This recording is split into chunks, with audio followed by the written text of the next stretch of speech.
reading now from Matthew's Gospel, the 13th chapter. This is actually Jesus' words that he spoke right before what he spoke and that Carolyn read to us a moment ago. So this is all connected. We're still talking about the kingdom of heaven here. So listen now for the word of the Lord. He put before them another parable. The kingdom of heaven is like a mustard seed that someone took and sowed in his field. It is the smallest of all the seeds, but when it has grown, it is the greatest of shrubs and becomes a tree, so that the birds of the air come and make nests in its branches. He told them another parable. The kingdom of heaven is like yeast that a woman took and mixed in with 3 measures of flour until all of it was leavened. Jesus told the crowds all these things in parables. Without a parable, he told them nothing. This was to fulfill what had been spoken through the prophet. I will open my mouth to speak in parables. I will proclaim what has been hidden from the foundation of the world.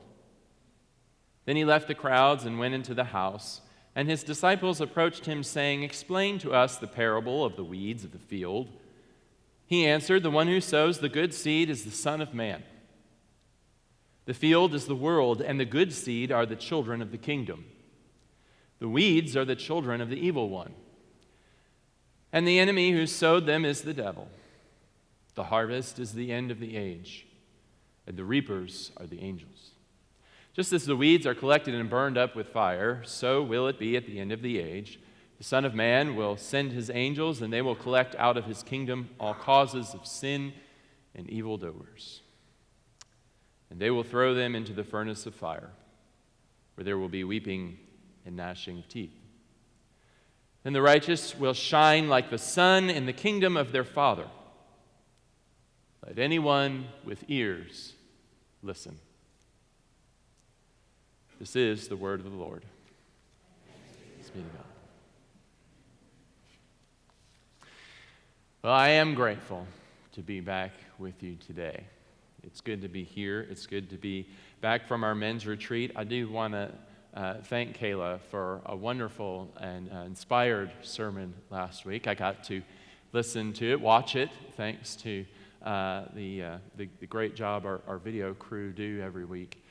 I have some pictures for you. Whenever I go away, I like to bore you all. I show you some pictures when I return. So we're gonna show these pictures. I have a bunch, but we're gonna kind of go through them pretty quickly. We went on a men's retreat, Art Gillespie, Richard Talley, and I, and we're in order there. That's awesome. But we are on Mount Evans, and this is one of the 54 or 56, depending on who you ask, peaks in Colorado that are over 14,000 feet in elevation. This is at the highest paved road in North America. So we did not hike it, we did not crawl up it, we drove up it. But it was fun anyway, and it was quite an accomplishment, so we enjoyed it. You can go on to the next one and kind of scroll through every couple. So there's some sights from the top of Mount Evans, and while we were up there, that's kind of looking through a crack in the rocks, and that's about 800 feet below us. And you can go on to the next one. There we are still. While we were up there, we did a short Bible study and prayer time, so it was really neat to experience. Go ahead. Really neat to experience reading the Word and looking at the people who were overcome with awe and wonder, we were told in that passage, while we're up on top of the mountain looking down over this glorious creation that God made. Go ahead.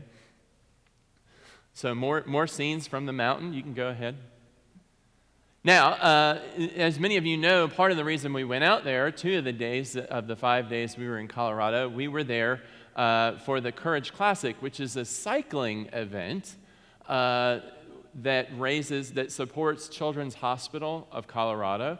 We also asked you to sponsor us either by supporting Children's Hospital or by supporting our own youth and family ministries, youth and children's ministries here at the church. And so many of you did that. We thank you. But just to show you for next year, if you're thinking about joining us and if we're able to go again, you don't actually have to ride 160 miles to be a part of the event. Richard joined us, and he was a road marshal, and so he got to point the way for the riders to go. And I know that the coordinators of the event were really grateful to have him volunteer. So go ahead. Okay, there's Art and I on top of one of the mountain passes, and you can scroll ahead kind of through these just to go. We're climbing. You can't really tell, but we're climbing up Vale Pass there. Go ahead. So just a lot of fun. There's the beauty of nature, the mountains behind Art there. Go ahead. The same scene with just the mountains. And here we are on day 2. See, on day 1, we didn't actually get to meet Richard on the course because of the different routes people were taking. On day 2, we rode up on Richard, and it was so awesome. Here's one of our own, a man on the retreat, a man of Christ, and somebody from our church. And we were at about mile 60, and this is day 2. We'd ridden 80 miles a day before, so we were maybe a little discouraged. I don't know. And here we see Richard's smiling face, and Richard told us after the fact that they told him the aid station was just a mile past where he was. So he was telling all the riders. He knew they needed a word of encouragement. He could tell. He told all the riders, just keep going straight. You're a mile from the next aid station. And aid stations are where you get to stop, get off your bike, have a bite to eat, something to drink. And so he was sharing that word of encouragement to all the riders who came by. Great stuff. Okay, go ahead. That's us there at that aid station. Go ahead. Now that is just to show you, it wasn't just about those 2 days of cycling or marshaling. That is a view of 10 Mile Canyon from the top of Copper Mountain. And go ahead. Just the beauty of nature zoomed in there a little bit. And go ahead. All right, now we're going to stop here for just a minute. I want you to guess what body of water this is. Oh, come on. How'd you all know already that it was the Arkansas River? Yes, it is. Some of you must have been there. So we know the Arkansas River, right? You can scroll through these just about 2 or 3 seconds at a time, if you will. Thank you.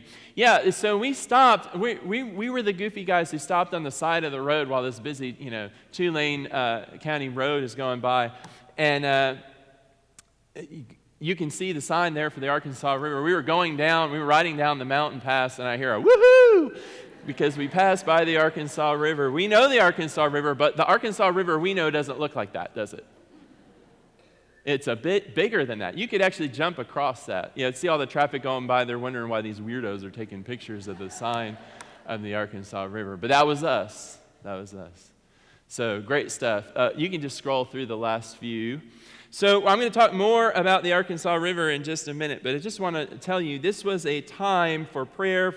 Thank you for your prayers. For us, it was a time for prayer for men of the church who were able to go to see God's creation. We watched videos that sparked great conversation about God and about how we can be Christians in the world. We listened to podcasts. We read scripture. We had an evening check-in every night where we asked each other, where is God today? Where did you encounter God in the things that happened today?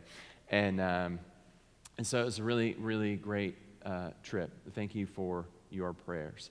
Now, I want to go back to that, and we don't have to show it, but I want to go back to that picture of the Arkansas River. It had us thinking a little bit, because we know the Arkansas River here. We know the Arkansas River at the river market where there are all these grand bridges that go across the river, right, and these barges that travel up and down it. And there it's just a stream, and if we went just a little up further, we probably could have found the exact source of the Arkansas River, where just a snowflake melts and becomes this little trickle that is miles and miles and miles later, this expansive, beautiful river. The source of life, right? A river is a source of life. It's water. It's shelter for fish and birds and other animals that come to it for sustenance. It's a place of cultural vitality for us, right? Because we build cities on the river. Again, it's an avenue for transportation. This is maybe a parable of the kingdom of heaven.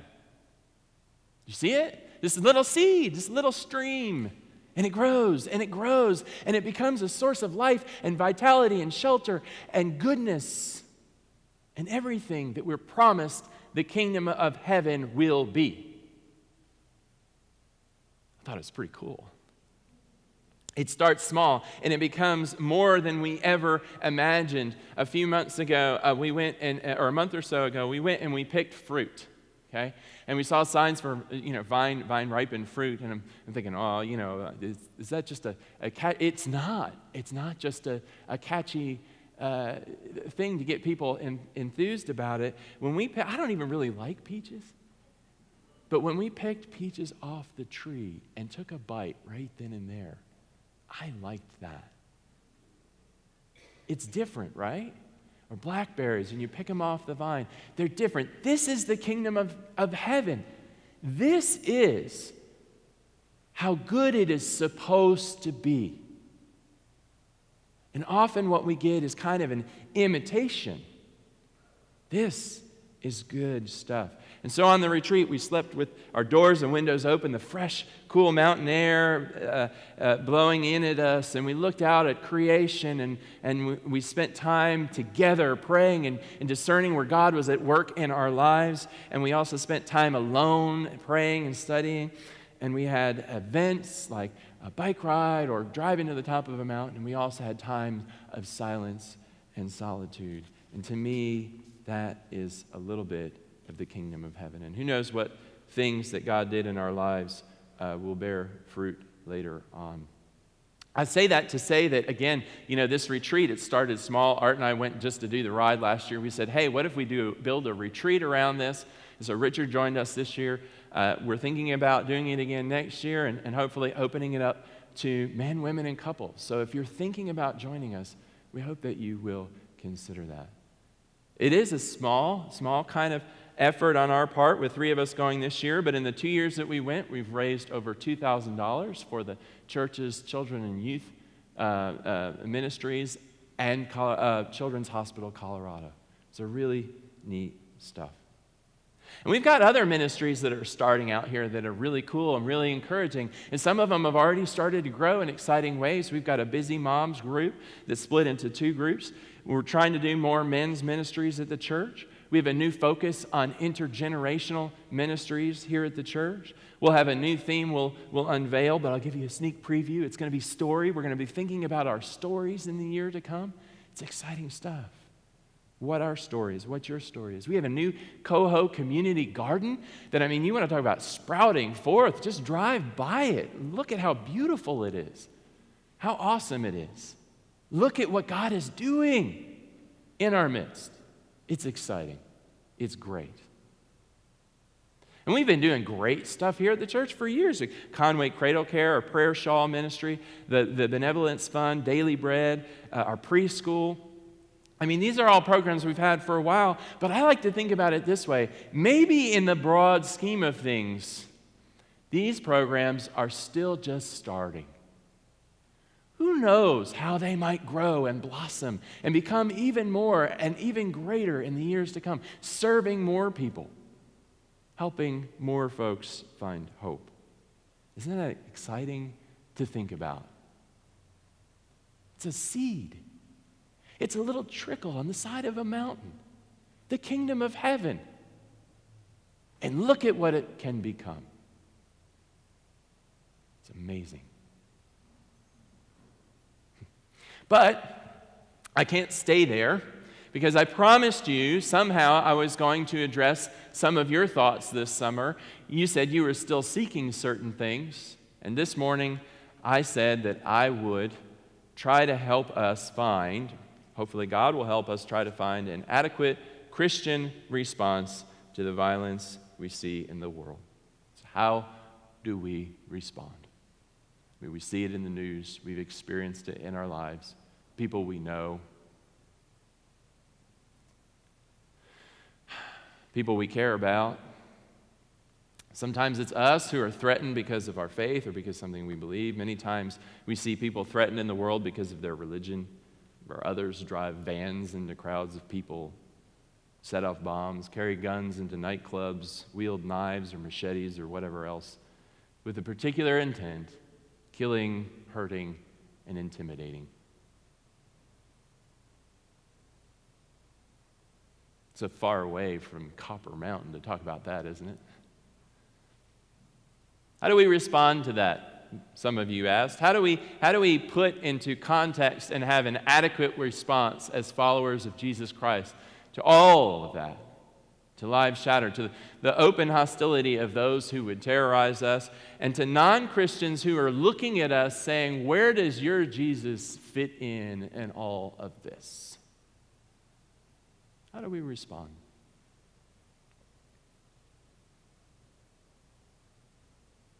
When I think about responding to that, and when I pray about responding to that, I can't help but hear echoes of what Jesus said today. The kingdom of heaven is like a mustard seed. The kingdom of heaven is like yeast that a woman took and mixed in with 3 measures of flour. The kingdom of heaven is like treasure hidden in a field. The kingdom of heaven is like a merchant in search of fine pearls. The kingdom of heaven is like a net that was thrown into the sea and caught fish of every kind. And then the righteous will shine like the sun in the kingdom of their Father, the kingdom of heaven. Let anyone with ears listen. Listen. There is a kingdom, and it's like these small things. It's like these things that may seem insignificant, but there is a kingdom of heaven. And it is not of the things of the world that we so often focus upon. So what does the kingdom have to do with violence or justice or revenge or how to protect ourselves or how to protect our loved ones?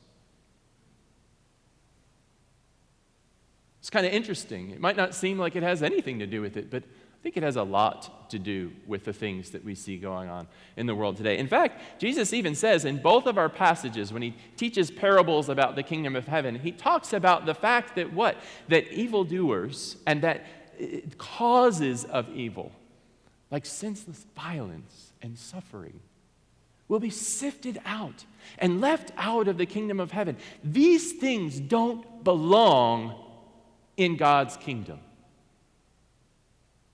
They don't fit in. Because the kingdom is about justice and mercy and love. It's a place where the innocent thrive. It's a place where there is safety and provision and goodwill and peace and justice and righteousness. Yes, forgiveness, but also justice. That's God's kingdom, the kingdom of heaven that we're talking about. And don't be confused. I know we talk about heaven as a place where we go when we die, and that's true. But remember, Jesus came to bring that kingdom, the kingdom of heaven, to earth.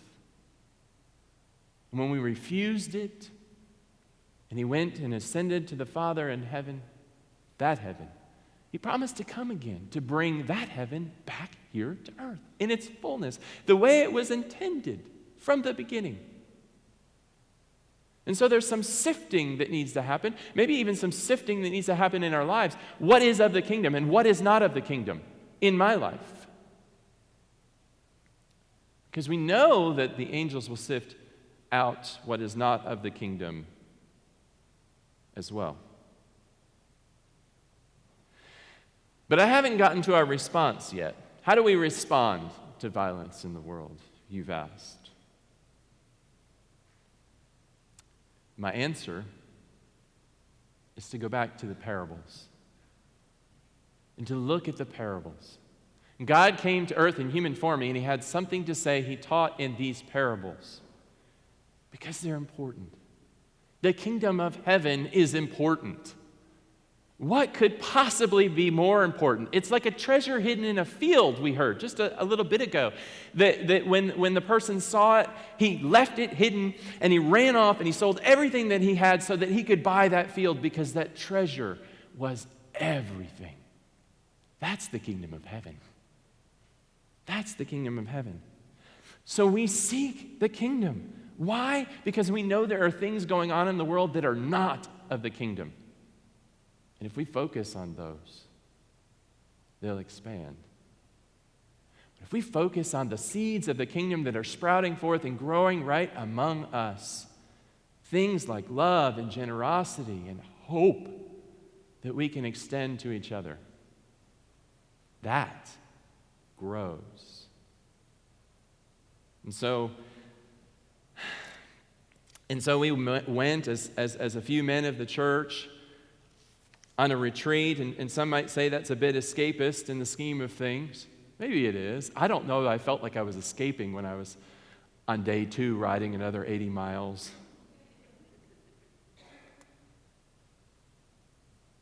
I also didn't feel like I was escaping the suffering of the world when I looked at other riders who were parents or grandparents of patients of Children's Hospital who had pinned on their back, it said, "I am riding for," in the name of their child or grandchild. For them, they weren't escaping. They were entering into the experience of their child. And they were either riding to encourage their child or riding in memory of their child. And it's powerful stuff to be there with them, encouraging them, to be a part of that. Yeah, I mean, maybe, yes, I like to ride, but there's a sense in which it's a seed that we can sow of encouragement. Small seed, perhaps, but any seed that we can sow will be small. What God can do will be amazing. Truth is, the violence that we see in the world, no matter how great it is or how small it is or how personal it is, doesn't change what the world needs. In fact, it only reinforces that the world needs the kingdom now more than ever. And so we pray for the kingdom to come. We work to sow the seeds of the kingdom here in the church and in the community and in our lives. The difference that seed makes might not be visible in the moment, but it blossoms and grows into something beyond our comprehension. It says in the back of your bulletins in the commentary section, that which is at first seemingly insignificant becomes that on which life rests and depends. Good stuff. That's the kingdom of heaven. But for it to happen, we have to focus on it, not the things of the world that would distract us. And so we forgive. Why? Because grudges distract us from the kingdom of heaven. It's as much for the kingdom and for our hearts as anything else. In an age where we're addicted to distraction, right? With our media cycles, 24-hour news cycles, and notifications on smartphones about what's going on and all of that. I mean, hey, it's good to know. It's good to be informed. I'm not dismissing those services. It's important. It's good to work for justice actively, intentionally. We do that on purpose. It's good to protect the weak and to bring those responsible for violence to trial and justice. These are good and godly things. Our parable teaches us that today. But we can't get distracted from the things of the kingdom that make it all fall into place. So let us be kind in all we do. Let us be generous in what we do. Let us seek justice in everything that we do and show mercy and pray. Escape to pray from time to time. Go on your own retreat to pray constantly so that you could stay connected to the vine, that you could be in touch with God, whose kingdom it is, by the way, that we hope will come and bring an end to violence of all kinds and suffering forever. Right? Yeah. So turn off the noise from time to time. Don't let grudges distract you from God and God's kingdom, because that kingdom will come. And we want to be in it. We want to be a part of it. We want to help make it happen. That kingdom makes all the difference. It was the thing that Jesus told us to pray for, that it would come just as God's will be done.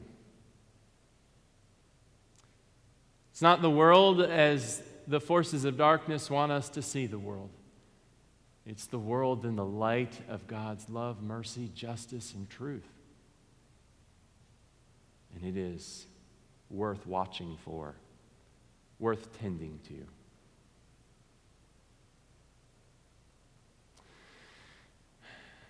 And it's the best response I can think of to a world that needs it. For thy kingdom come, Lord, thy will be done. Amen.